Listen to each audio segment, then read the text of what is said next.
Thank you, Mr. President. Colleagues, I could stand here and repeat the horrifying atrocities committed by Hamas on October 7th, when there was a ceasefire in place that was violated by Hamas's planned massacre. I could discuss the mass rape and mutilation of women, the burning of entire families alive, the beheading of babies.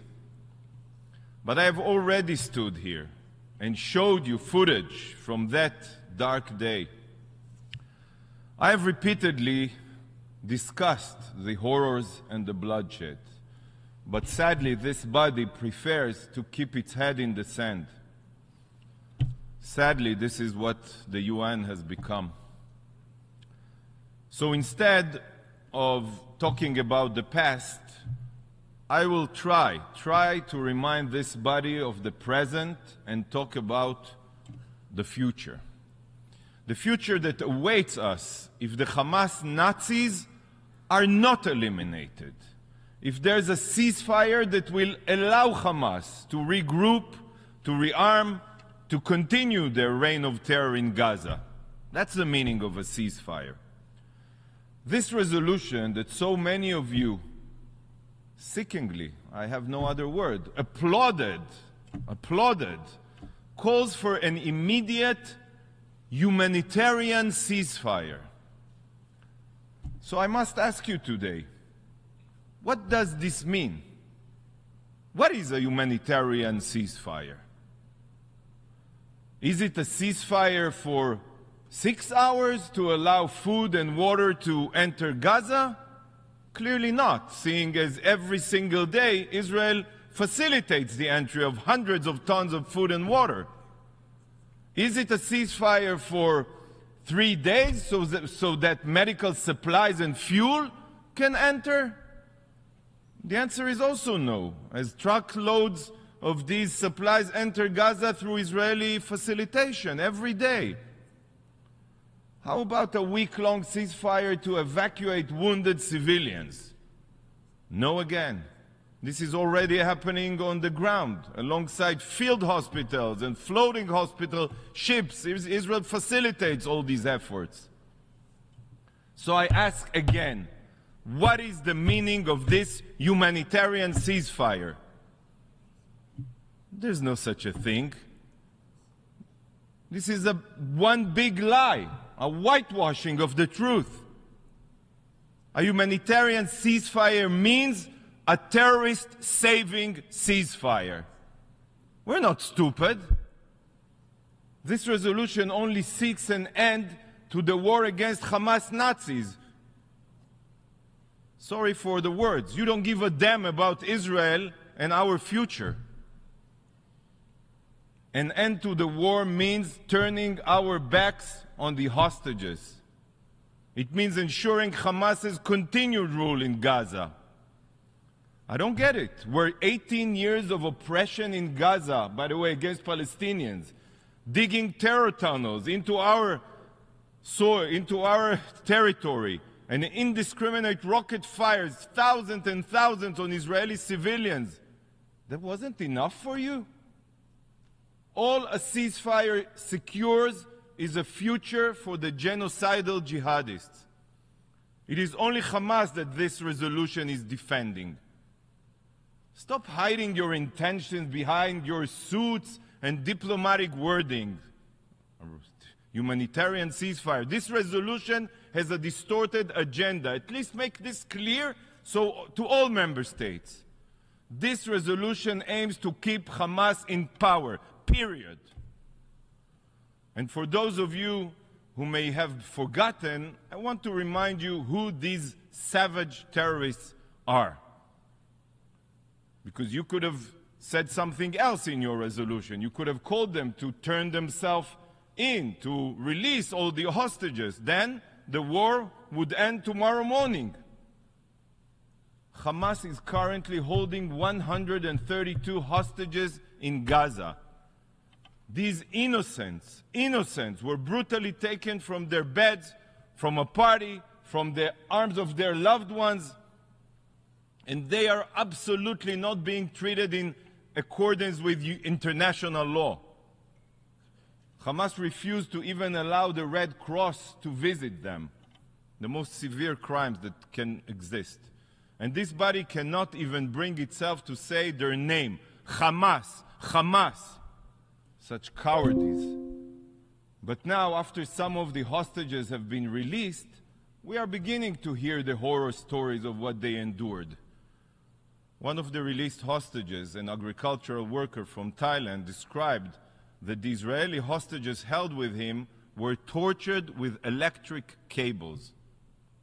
18-year-old Itai Regev recounted that after being taken hostage, he was operated upon by Hamas without anesthesia, without. His sister Maya, by the way, who was shot in the leg before being abducted, had her bone fracture mended backwards by Hamas. 12-year-old Eitan Yahalomi was held in solitary confinement for 16 days, during which he was forced to watch the atrocities of the Hamas Nazis at gunpoint. When he cried, Hamas ISIS threatened to kill him. All of you here, all of you who have children, think about this for a moment. Hamas forced children to watch their families and friends be butchered. 9-year-old Emily Hand spent 50 days as a hostage. You know what happens? Today, weeks after her release, she still cannot speak. She's too afraid. She can only whisper. She's just whispering. Why? Because Hamas terrorists threatened to murder her if she made even the slightest sound in the terror tunnel where she was being held. There are still 132 hostages being held in Gaza. 10-month-old Kfir Bibas and his 4-year-old brother Ariel are still being held hostage there for heaven's sake. I cannot begin to imagine the horrors they face every single day. Women, children, the elderly are suffering the unimaginable. So calling for a ceasefire now, while they are still being held, is the most immoral thing to do. If this body wants a ceasefire, then it should first and foremost be doing everything possible to bring all of the hostages home. And colleagues, empty words are just lip service. Words are not enough. Yet, instead, it's the Hamas monsters capable of exterminating families and torturing children that this body has chosen to defend. I'm sorry, it's abhorrent and it's disgraceful. But colleagues, Hamas not only cares nothing for Israelis and Gazans, I'll surprise you, they also care nothing for Islam. Nothing. I don't know how, according to Islam, Hamas was permitted to rape and sexually abuse women and girls. I don't know. Maybe it's because Hamas doesn't consider Israelis as human beings? But since October 7th, Hamas has fired over 11,000 rockets and missiles at Israel. And today, Hamas proved that murdering Israelis is even more important than preserving the Islamic holy sites they claim to protect. Watch this video.